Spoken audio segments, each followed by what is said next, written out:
বাংলাদেশ বিমান বাহিনীর জন্য ডিসেম্বর 2025 চিরস্মরণীয় হয়ে থাকবে, কারণ এই দিনেই বাংলাদেশ তার বিমান প্রতিরক্ষায় এক বিশাল পদক্ষেপ নেয়। ইতালির অন্যতম শীর্ষ সামরিক প্রযুক্তি প্রতিষ্ঠান লিওনার্ডো এসপিএ এর সাথে একটি লেটার অফ ইন্টেন্ট বা LOI স্বাক্ষর করে বাংলাদেশ, যা মূলত ইউরোফাইটার টাইফুন যুদ্ধবিমান সংগ্রহের প্রাথমিক রাজনৈতিক ও কৌশলগত ঘোষণা।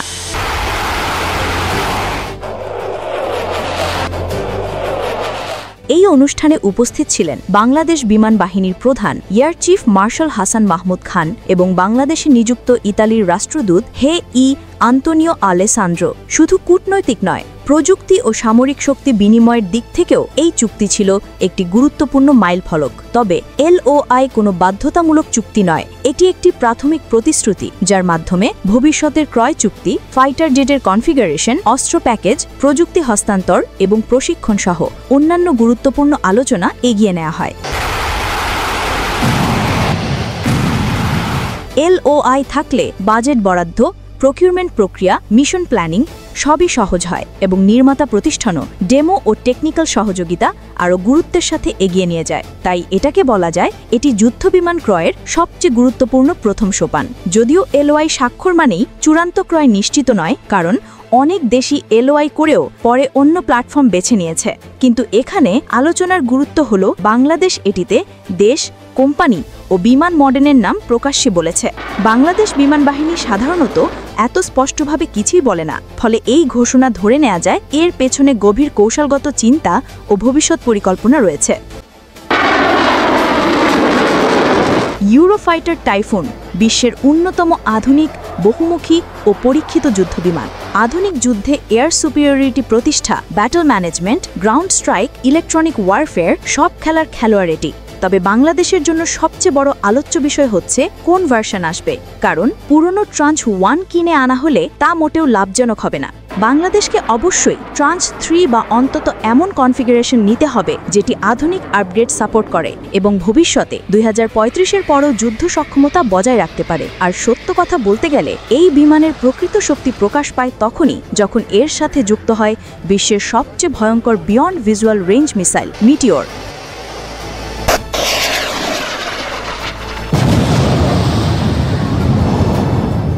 এই মিটিওর এমন একটি অস্ত্র যা র্যামজেট প্রপালশন ব্যবহার করে। সাধারণ রকেট মোটরে থ্রাস্ট দ্রুত কমে যায়, কিন্তু মিটিওর লক্ষ্যবস্তু ধ্বংস করার আগ পর্যন্ত তার শক্তি বজায় রাখে। ফলে টার্গেট পালানোর পথে থাকলেও শেষ মুহূর্ত পর্যন্ত মিসাইল লক্ষ্যবস্তুতে ধেয়ে যায়। বলা হয় 200 কিলোমিটারের মধ্যে যে কোনো যুদ্ধ বিমানকে ধ্বংস করতে মিটিওরের সক্ষমতা প্রায় নিশ্চিত এবং এর নো এসকেপ জোন সবচেয়ে বড়, অর্থাৎ একবার লক করলে পালানোর সুযোগ নেই বললেই চলে। এই ক্ষমতাই দক্ষিণ এশিয়ার সামরিক ভারসাম্যে গেম চেঞ্জার ভূমিকা রাখতে পারে। এখানে বাংলাদেশের জন্য বিশেষ গুরুত্বের আরেকটি কারণ আছে। বাংলাদেশ ইতিমধ্যে চীনা সম্ভাব্য জেট J-10C এবং JF-17 থান্ডার নিয়ে আলোচনা চালাচ্ছে। বিশেষ করে PL-15E নামের আধুনিক BVR মিসাইলের ব্যবহারের মাধ্যমে এগুলোর আক্রমণ ক্ষমতা অনেক বৃদ্ধি পায়। তবে PL-15E যতই শক্তিশালী হোক, মিটিওরের সমতায় এখনও পৌঁছাতে পারেনি। অর্থাৎ যদি শত্রু মিটিওরের মুখোমুখি হয়, তাহলে PL-15E সজ্জিত বিমানের জন্য তা ভয়াবহ হুমকি। ফলে বাংলাদেশ যদি J-10C ও ইউরোফাইটার উভয়ই বহরে যুক্ত করতে পারে, তাহলে একটি ব্যালেন্সড কম্বিনেশন তৈরি হবে। হালকা ও মধ্যম ওজনের মাল্টিরোল ফাইটার হিসেবে J-10C ও ভবিষ্যৎ JF-17 ব্লক 3 কাজ করবে, আর এয়ার সুপিরিয়রিটি ও উচ্চমানের BVR যুদ্ধ ক্ষমতা নিশ্চিত করবে ইউরোফাইটার টাইফুন। এটাই হবে নিখুঁত আকাশ প্রতিরক্ষা কৌশল। তবে আরেকটা বড় বাস্তবতা হিয়ার কামস ইনটু প্লে।